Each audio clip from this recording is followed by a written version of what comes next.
Hello everyone, welcome back to the channel. So in the previous session, we have discussed about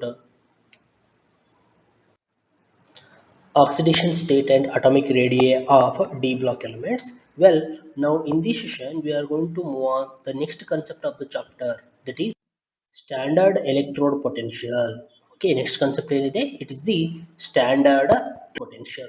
So in the while dealing with the electrochemistry chapter, dealing with the chapter electrochemistry chapter, we used to come across a standard reduction potential.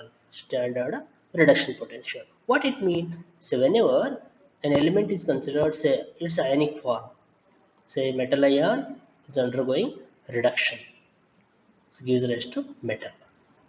So metal ion carrying n plus charge by accepting n number of electrons get reduced. So it is a reduction process, right? So during the reduction, what happens? There is change in the potential. So what is a couple here? The metal ion is in contact with its okay solution. So means metal ion is get reduced to aqueous and solid, get reduced to its elemental form. So is associated with a certain potential we used to call okay electrode potential. So potential develops whenever metal is in contact with its own ionic solution. A potential develops is called electrode potential. That electrode potential may be two types. Yes or no? It may be oxidation. It may be oxidation electrode potential, or it may be reduction electrode potential. So that electrode potential developed we used to call oxidation electrode potential, or even it is also called reduction electrode potential. Well, what is this is based on the reaction involved.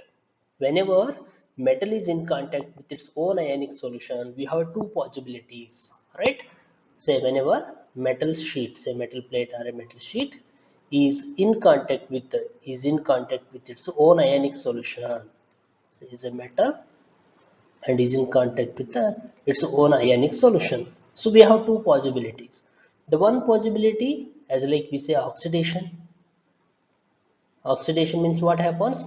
Metal atoms of an electrode undergo oxidation and get converted into metal ions. And where the ions will go, they come to solution. Is the one possibility. Second possibility is the reduction. Reduction means say metal ions of a solution Mn plus metals ions of a solution, they undergo reduction and get deposited on the metal surface. Means metal ions of a solution may get deposited on the surface of a metal is the second possibility. So accordingly we call oxidation electrode potential and reduction electrode potential. If oxidation is the reaction involved, then it is called oxidation electrode potential. If reduction is the process involved, then it is called a reduction electrode potential. Well, further, now what we are seeing here, now at present we are using okay standard standard electrode potential. First I consider standard electrode potential. Standard electrode potential. Okay, yes. So what do you mean by this standard electrode potential means? Now here, while dealing with the standard electrode potential, we are going to specify concentration of that electrolytic solution and temperature of the measurement. Well, how we are going to specify? Concentration is considered as 1 molar and temperature 298 Kelvin. Okay, which means whenever metal whenever metal is in contact with its own ionic solution of what? Of 1 molar concentration and at 298 Kelvin, the potential developed is called standard electrode potential. So I repeat, when a metal is in contact with its own ionic solution of what? 1 molar concentration and at what temperature? At 298 Kelvin temperature. And at this condition, whatever the potential developed is called standard electrode potential. Okay. Well, now we said standard reduction potential. Standard reduction potential. Again, in this condition, when metal is in contact with its 1 molar ionic solution, If reduction is involved, then it is called standard reduction potential. If oxidation is involved, then it is called standard oxidation potential. Now, what is the accepted one? Now, for all electrodes, standard reduction potential is considered. Okay, for any electrode, what we are going to consider? Standard reduction potential is considered. Okay, well, now which means whenever if I consider SRP in short, SRP, what it is? Standard reduction potential. Well, I hope you got this. Now coming to the trends in Mn2 plus slash Mn interface. Instead of saying slash, what we can say interface Mn means it's a redox couple. What is a couple? Mn2 plus interface metal. Metal 2 plus 2 metal. Standard electrode potential. Well, here the sum of enthalpies. So we analyze for D block elements, 3D series elements. So when you look for copper, what is the element we are concentrating? We are looking for copper here. So here the sum of enthalpy of sublimation, enthalpies of sublimation and ionization is not balanced by hydration enthalpy in case of copper. Say consider copper, right? So we consider copper. What is the state? Copper is a solid in state. So when you supply the energy, what happens? Copper is get converted into gaseous state. Therefore, we call it is the enthalpy of sublimation. So when heat is applied, first what happens? Copper is converted from solid state to its gaseous state. So whatever the energy involved is called enthalpy of sublimation. Further, once a gaseous copper atom is formed, what happens? That gaseous copper atoms are get converted into gaseous copper ion. So we'll consider copper 2 plus here. Say. So now what it is? Copper plus 1. So what it is? Ionization enthalpy. Yes or no? Copper, gaseous copper atom is get converted into gaseous copper ion. Gaseous copper ion, copper plus. So it is the ionization enthalpy. Now, two enthalpy values. One is enthalpy of formation, another one is enthalpy of ionization. Now, once copper ion formed, what happens is readily interact with what? It readily interacts with water. So now what happens? That copper, gaseous copper ion becomes aqueous copper ion. Means when copper gets surrounded by water molecules, copper ion, okay, cuprous ion gets surrounded by water molecule, again there is a enthalpy change. What is that? That is called a hydration enthalpy. Okay, it is the hydration enthalpy. So three enthalpy values. So here sum of enthalpy of sublimation, that is enthalpy of sublimation and enthalpy of ionization, which is not balanced by what? Hydration enthalpy. Okay, sum of enthalpies of sublimation and ionization is not balanced by hydration enthalpy in case of copper. Okay, well, big reason for unique behavior of a copper. Because of this, copper is going to exhibit a different properties or is going to show some special properties. Next one, due to positive SRP, means for copper, what is the standard reduction potential value? It is the plus 0.34 volt. Okay, for copper, the SRP standard reduction potential value will be plus 0.34 volt. So due to positive SRP, copper is unable to liberate hydrogen gas from acids. So yes, while dealing with that electrochemistry chapter itself, okay, we come across the any electrodes having positive E naught values, positive standard reduction potential values, they do not liberate hydrogen from acids. Similarly, the one which is having negative E naught values, they readily liberate hydrogen from acids. Yes, in case of copper, what we are saying is copper has a positive E naught value, that is its a standard reduction potential is 0. Plus 0.34 volt, therefore is not going to liberate hydrogen gas from mineral acids. Okay, well, is the one more important thing. Further, if you consider graphically, if you analyze, see here, if you plot a graph of standard electrode potential values in terms of volt and for 3D series, say when you compare the observed and calculated values, Say titanium absorbed and calculated are same. Vanadium, chromium, manganese, they are same. Say when you look for cobalt and nickel, there is a slight variation. Okay, slight variation in the observed and calculated values. Even in case of copper, a slight variation. Even in case of zinc, also there is a little variation in the observed and calculated values. Okay, well, now the values of SRP, that is standard reduction potentials, are more negative than expected. The values of SRP are more negative than expected due to stability of half-filled configuration in half-filled configuration in Mn2 plus. So when you look at expected values, those values are more negative as expected. Okay, observed will be more negative compared to expected one. In which case, in case of Mn2 plus and even in case of Zn2 plus. Why they are more negative means it is because of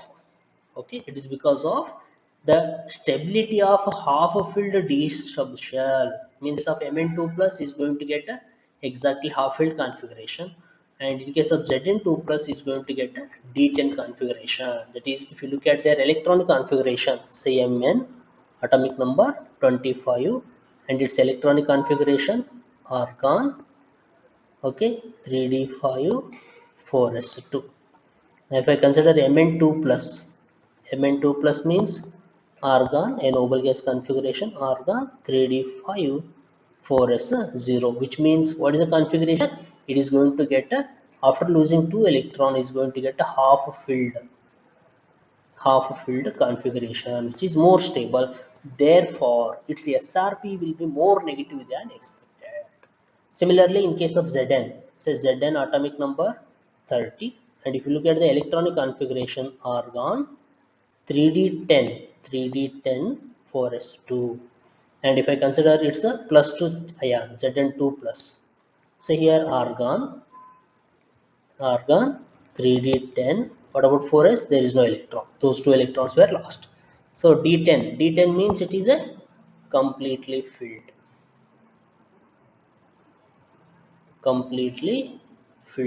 configuration. So we say why we are getting more negative values in case of what? In case of Mn2 plus, in Mn2 plus and Zn2 plus, the expected values, SRP values, are more negative than expected.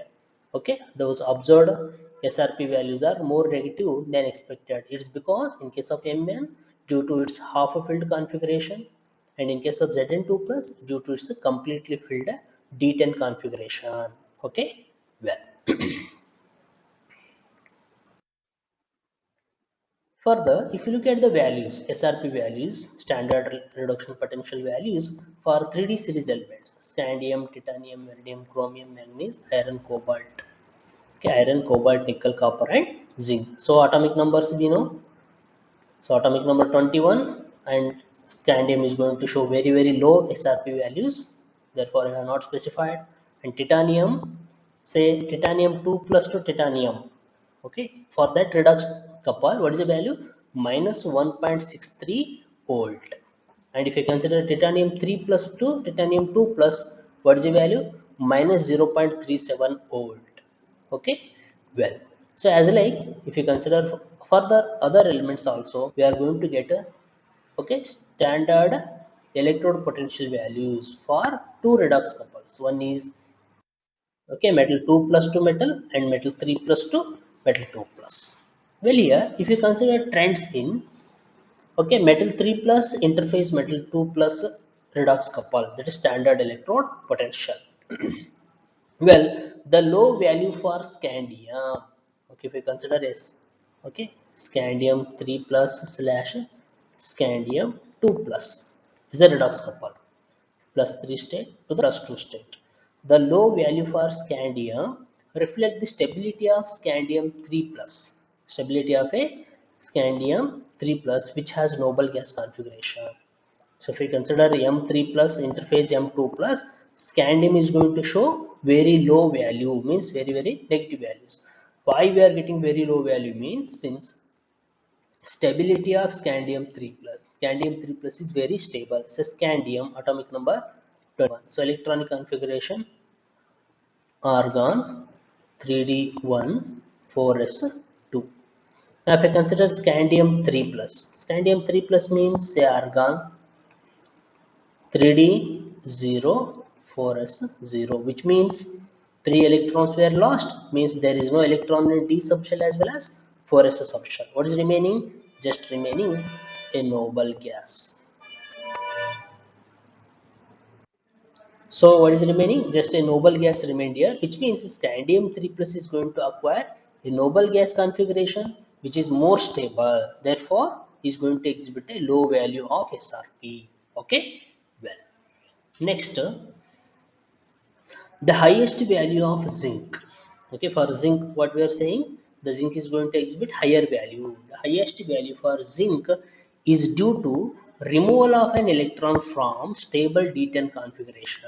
Means zinc is going to show very high value. High means positive E naught value. If you consider Zn, okay, Zn3 plus interface Zn2 plus is going to show very high positive value, higher value.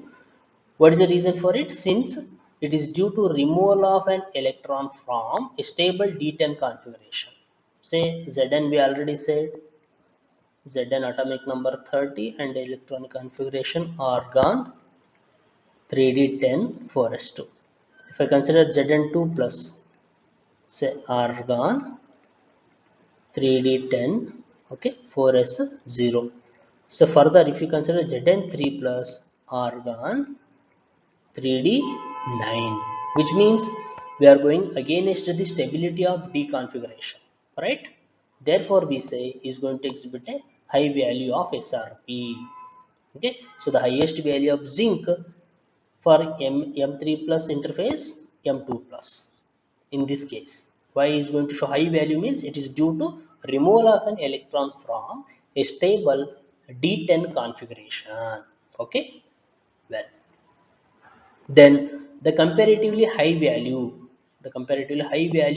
for Mn shows that Mn2 plus is particularly stable, whereas comparatively low value of iron shows that an extra stability of Fe3 plus. That is D5 configuration. Okay. Well, now trends in stability of higher oxidation states. So the highest oxidation numbers are achieved in titanium tetrahalide compounds, vanadium pentafluoride, and chromium hexafluoride. So highest oxidation numbers are achieved in what type of compounds? Titanium tetrahalides, titanium tetrafluoride, chloride, bromide, iodide, and vanadium pentafluoride, chromium hexafluoride. So here the ability of a fluorine, what it is? It is the ability of a fluorine to stabilize the highest oxidation state. That fluorine compounds are more stable, the higher oxidation state. So it is the ability of a fluorine to stabilize the highest oxidation state is due to either high lattice energy, okay, it is maybe due to either high lattice energy or higher bond enthalpy values, okay, higher bond enthalpy values for high covalent compounds. So here fluoride compounds will be more stable in the higher oxidation states. Why? It is because we have two possibilities here. It may be due to high lattice energy, as in case of cobalt trifluoride, or else even it may be due to higher bond enthalpy values. Okay, well, we consider examples vanadium pentafluoride and chromium hexafluoride. They are more stable in their higher oxidation states. Oxidation number, if I consider plus 6 state, what are the compounds exhibit? Stable compounds. Chromium hexafluoride, CrF6. Okay, this is the stable compound. Then in plus 5 state, vanadium pentafluoride and chromium pentafluoride compounds are stable. And in plus 4 state, titanium tetrahalides, vanadium tetrahalide, okay, chromium tetrahalide, manganese tetrafluoride. Particularly in plus 3 state, titanium trihalides, vanadium trihalide, chromium trihalide, manganese trifluoride, iron trihalide, cobalt trifluoride. And in plus 2 state, okay, titanium TiX2, Okay, vanadium dihalide, chromium dihalide, manganese dihalide, okay, fluorine dihalide, cobalt dihalide, nickel dihalide, copper dihalide, zinc dihalide. Then in plus one state, okay, copper halide is the one compound. So here that X refers to fluorine to iodine, means chlorine, bromine, iodine, any of halogens. So here X1 refers to fluorine, chromine, fluorine, okay, fluorine, chlorine and bromine. Here wherever X1 we see we have, means here vanadium X14 is there. So which means vanadium fluoride, vanadium tetrafluoride, vanadium tetrachloride, vanadium tetrabromide compounds are exist. What about vanadium tetraiodide, which do not exist?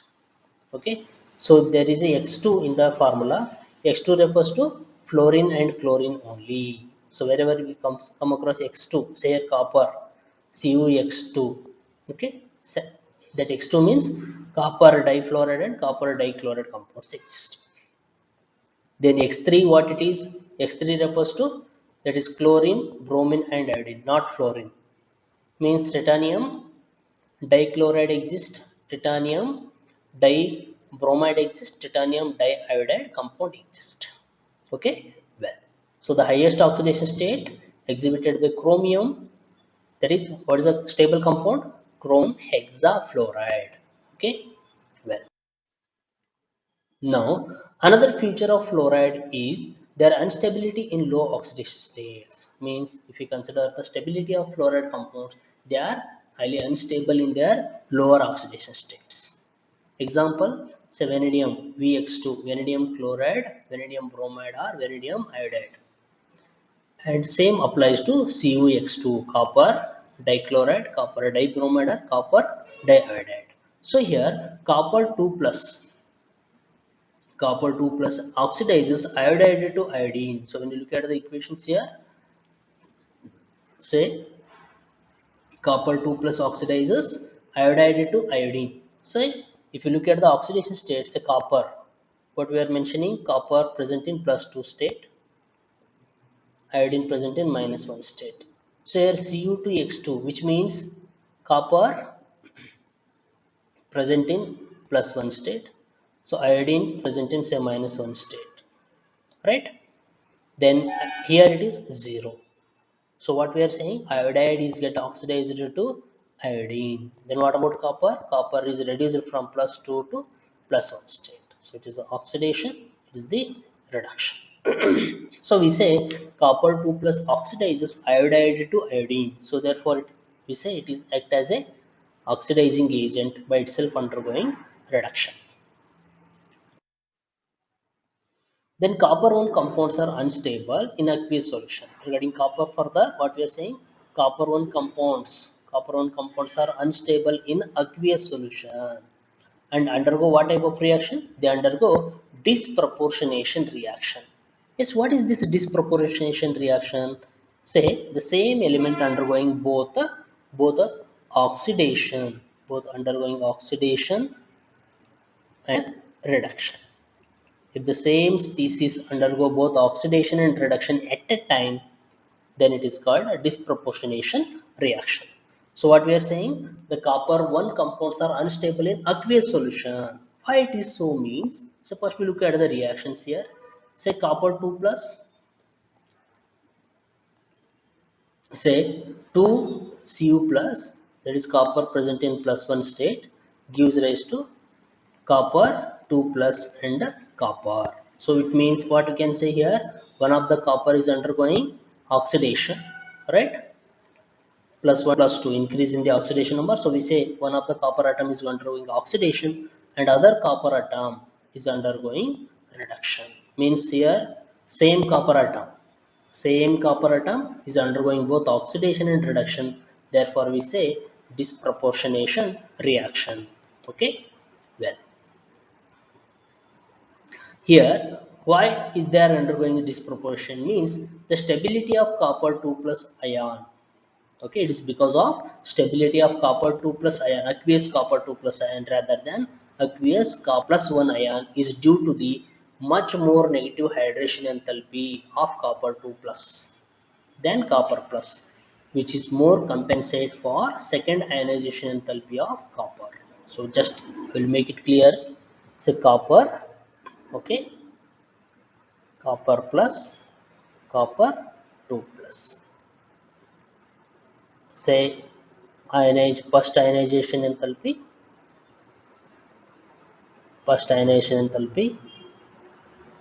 second ionization enthalpy. Okay, once copper is get converted into, say copper is get converted into copper ion, what happens, that copper plus 1 also undergo hydration, so we say copper plus aqueous, and there will be hydration enthalpy. Okay, hydration enthalpy, copper plus ion plus 1 ion also undergo hydration, therefore we say hydration enthalpy of copper plus ion.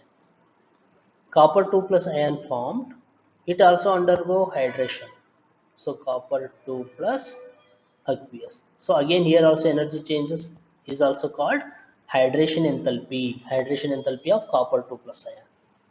So here the hydration enthalpy of copper 2 plus ion which compensates the second ionization enthalpy of copper. So what we are saying, the copper 2 ion, aqueous copper 2 plus ion will be more stable, which is more stable than aqueous copper plus ion, and is due to more negative hydration enthalpy, of copper 2 plus ion than copper plus ion. Therefore that the second hydration enthalpy of copper 2 plus ion which compensates the what, second ionization enthalpy of a copper. Therefore copper 1 is unstable while copper 2 plus aqueous is more stable. Okay, well, so with this, I'm going to conclude about this session. Again, in the next session, we go for other concept. Okay, thank you. Be safe.